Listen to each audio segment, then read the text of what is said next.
は長谷川の72分の1スケール P47D サンダーボルトの仮組みを行います。長谷川 A 隊のキットね。そうそう、これも古いキットで、もともとは2種類出ていた。2種類？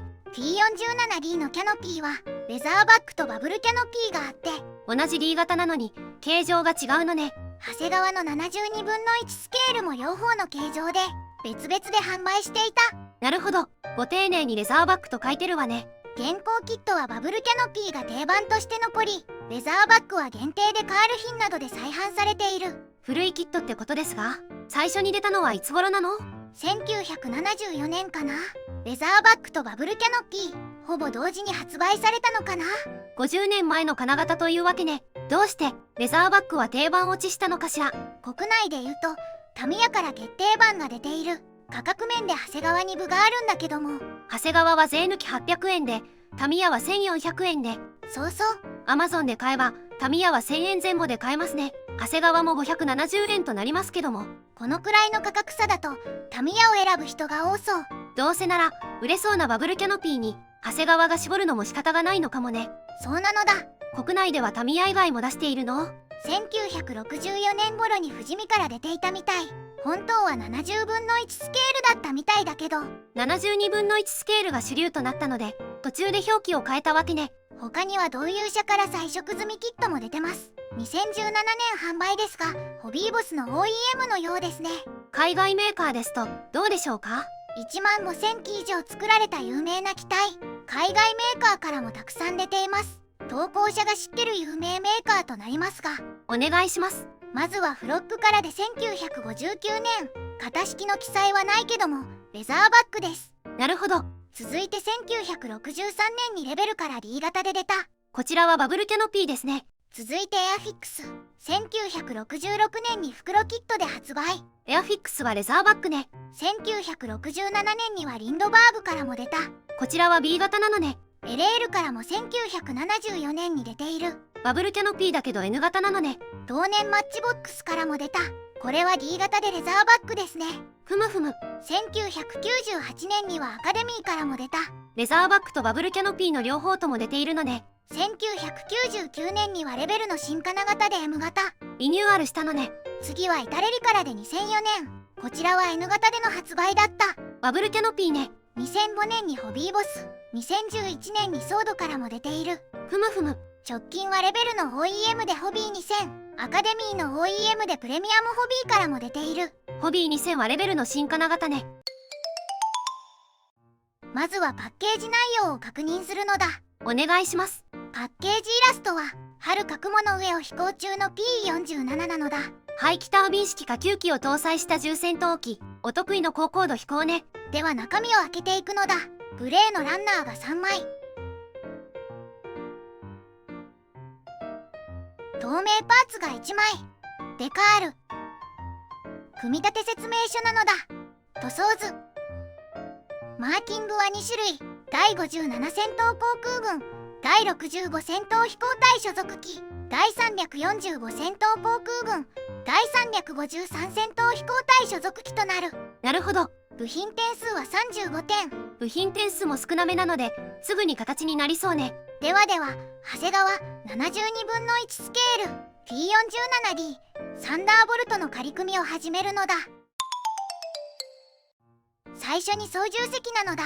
ふむふむ。操縦席は全部で3パーツ。座席とケーキパネル、ヘッドレストなのだ。座席の横幅が広いわね。ケーキパネルとヘッドレストは胴体につけるのね。ケーキパネルはデカール表現。パイロットがついてますね。ちょっと物足りない操縦席なので乗っていただいた方がいいかなと思うのだ。なるほど。次はエンジンですね。エンジンは全部で3パーツ構成。正面から見える部分が再現されている。ここではカウリングとプロペラもつけるわけね。カウリングとプロペラはそれぞれ1パーツずつとなる。エンジンの軸とプロペラに挟む感じね。出来上がりはこんな感じです。次は主翼と胴体なのだ。いわゆるしの字ですね。最初に胴体の組み立てとなる。ふむふむ。胴体は左右分割で2パーツ構成。操縦席とケーキパネルを挟み込んで接着する。胴体のモールドはどうでしょうか？大モールドになります。割とくっきりと入っていますが、甘い部分は彫り直しても良いかも。主翼はどうでしょうか？主翼は4パーツ構成。主翼下パーツに左右主翼上パーツを貼り合わせる。機銃と気筒管は一体成形ね。真鍮管に差し替えるならば切り落としても良いかな。主翼のモールドはどうでしょうか？こちらも大モールドとなる。こちらも甘い部分は彫り直しかな。次は水平尾翼ですね。水平尾翼は左右それぞれ1パーツずつ胴体に差し込む構造。ここはいつもと同じ構造ですね。次はクリアパーツや足回りなのだ。ふむふむ。キャノピーはワンピースとなるので操縦席の開閉選択ができない。キャノピー内に接着するパーツもあるのね。透明度は問題なし。次は足回りですね。まずは左右支脚。最初にカバーの切断作業から行う。カバーが一体成形なわけね。飛行姿勢で完成させたい場合は便利ね。主脚は左右それぞれで4パーツ構成。タイヤと試着、カバーの構成ね。その他にも胴体に接着するカバーもあるのだ。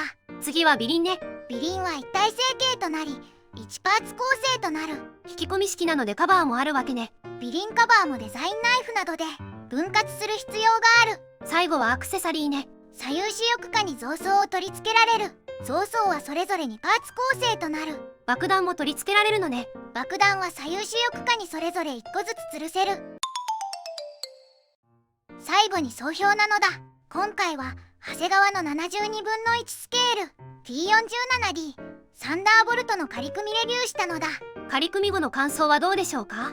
現在の視点では物足りなさを感じたが、少ないパーツ構成ながら形となるのはさすがなのだ。モールドも大モールドなのも嬉しいですね。割とくっきりと入っているので墨入れをしっかりとしたい人には嬉しいですね。物足りなさを感じた部分はどこ？操縦席内部かな。